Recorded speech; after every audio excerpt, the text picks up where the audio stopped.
नमस्कार, जय Shri Krishna. Second last video में हमने आपको बताया कि नारायण और नारद की कहानी सुना रहे थे, जो कि पूरी नहीं हो सकी, तो उसको अभी कंटिन्यू करेंगे। अब जिसने नहीं देखा है उनके लिए थोड़ा सा रिकैप कि एक बार एक व्यक्ति काफ़ी ज़्यादा परेशान और अपनी रोज़मर्रा की लाइफ में जद्दोजहद में अपने जीवन की जूझ रहा था। तो बहुत परेशान उसको जब नारद जी ने देखा तो उसको ले करके विष्णु भगवान के पास, हमारे श्री हरि नारायण के पास जब ले करके गए तो भगवान ने उसकी जब व्यथा देखी और सुनी। और सबको ही पता है कि नारायण इतने दयालु सभी भक्तों पर और सभी अपने जो उनकी भक्ति और प्रार्थना करते हैं उन पर हमेशा कृपालु रहते हैं। तो उसको भगवान ने वरदान दिया। क्या वरदान दिया? वरदान उसको ये दिया कि तुम्हें रोज़ 1 रुपये आप कुछ भी मेहनत करोगे इतना तो आपको मिलेगा ही, आपको उसमें ही अपनी गुजर बसर अपना गुजारा करना होगा। तो उसने कहा हाँ ठीक है, जो भी है भगवान ने हमें इतना तो आशीर्वाद दिया, उसको ये राहत तो मिली और वो वहाँ से चला गया। तो ये कहानी है, ये उन लोगों के लिए है। आप लास्ट अगर देख लेंगे जाके तो उससे आपको और भी ज़्यादा क्लियर हो जाएगा। तो जब वो आदमी फिर जब उसको इस बात का जवाब मिल गया, वो ये कहना था ना उसका कि वो हमेशा परेशान रहता है, कभी पैसे मिलते ही नहीं हैं। और भगवान तो नारायण पालनहार है, जैसा सबको पता है। हरि अनंत, हरि कथा अनंता। हम पिछले पुराना ये तो साल भर से भी ज़्यादा हो चुका है। अगर आप हमारे चैनल पर पहली बार आ रहे हैं तो प्लीज़ सब्सक्राइब आप ज़रूर से कर लें, और अगर आप आ रहे हैं लेकिन आपने सब्सक्राइब नहीं कर रखा है तो भी ज़रूर कर लें। और आप प्लेलिस्ट में जा करके अपने बारे में अच्छी खासी जानकारी पा सकते हैं, और अपने बारे में जानना इससे अच्छी क्या बात होगी। क्योंकि सबसे पहले दूसरों को लोग जानने का प्रयास करते रहते हैं, खुद को जानना ज़रूरी है, बहुत ज़रूरी है। खुद को समझेंगे फिर लाभ किसका होगा? औरों का? आपका ही लाभ होगा। तो और अपने लाभ के लिए प्रयास करना चाहिए। व्यक्ति इतना परिश्रम करके, जिसको नारद जी ने देख लिया और उसको नहीं उतना मिल पा रहा था, भगवान के पास लेके गया। उसका ये हो गया कि उसको 1 रुपया मिलेगा रोज़ का और उसको अपनी गुजर बसर करनी होगी उसमें ही। तो उसने क्या किया, ठीक है, उसको राहत मिल गई कि चलो इतना। फिर ऐसे उसका कुछ समय व्यतीत हो गया। उसके बाद क्या हुआ, उसने सोचा इसी में करना है, थोड़ा बहुत करते हैं। तो उसको एक बार मतलब देखते हैं कैसे कब तक चलता है, और अपना लेकिन हिम्मत उसने बनाए रखी। फिर एक बार उसको एक उसके मित्र ने कहा कि उसकी बहन थी, उसके शादी के लिए, विवाह के लिए कहा। तो उसने कहा ठीक है, उसने अपनी साफ बात बता दी कि भैया ऐसा है, मित्र है तो उसको लगा कि छुपाना उचित नहीं होगा।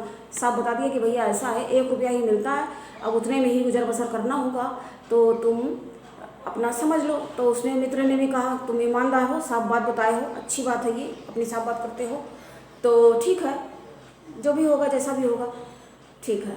तो ये जब बात हुई तो उसका कुछ ही दिन बाद उसका विवाह हो गया।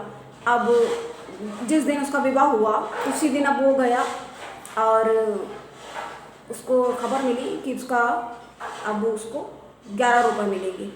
तो वो खुश हुआ, उसको लगा कि चलो अच्छा है, अब खर्चा भी बढ़ गया था, विवाह हो गया, घर में गृहस्थी में भी खर्च लगेगा और खाना वगैरह की व्यवस्था वो अच्छे से कर पाएगा। लेकिन उसको कुछ अजीब सा लगा। फिर वो नारद जी के पास भागा हुआ गया। उसने कहा कि बताओ ये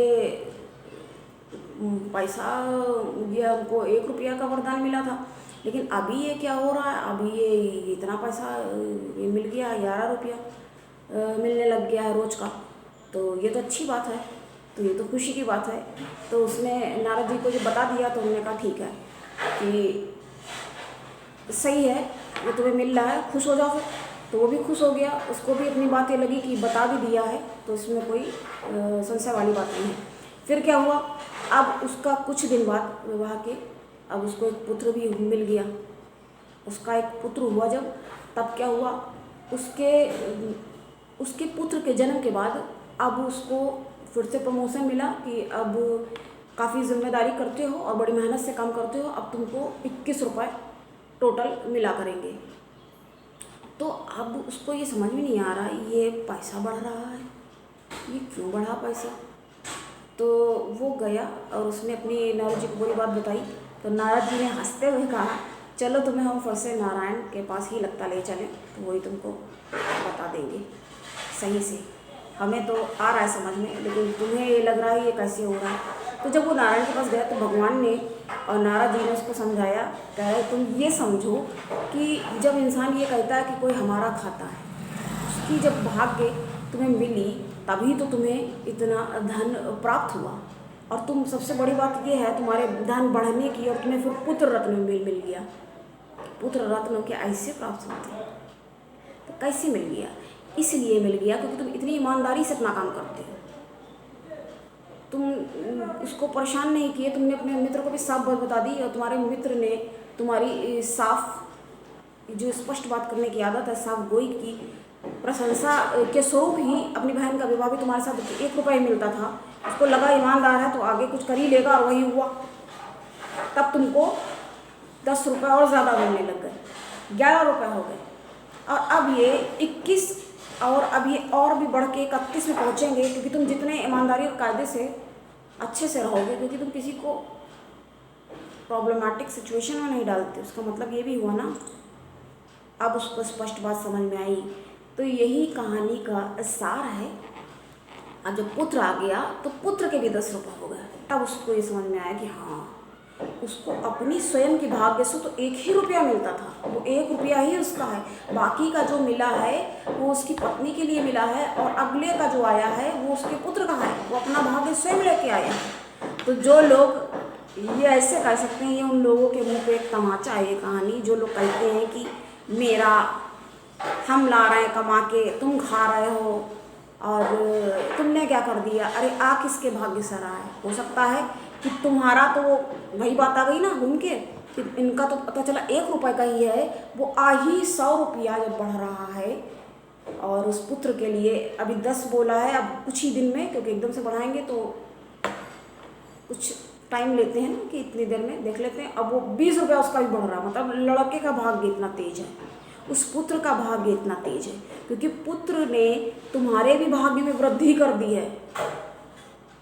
तो ये बातें होती हैं। तो जो ईमानदारी से नहीं जब देता है किसी को किसी का हक, तो समस्याएं उत्पन्न हो जाती हैं। और यदि व्यक्ति ईमानदारी से रहता है तो तरक्की होती है निर्बाध गति से। जी हाँ, तरक्की होती है, निरंतर तरक्की होती है, और होती ही जाती है, उत्तरोत्तर तरक्की होती है, और वो भी निर्बाध गति से।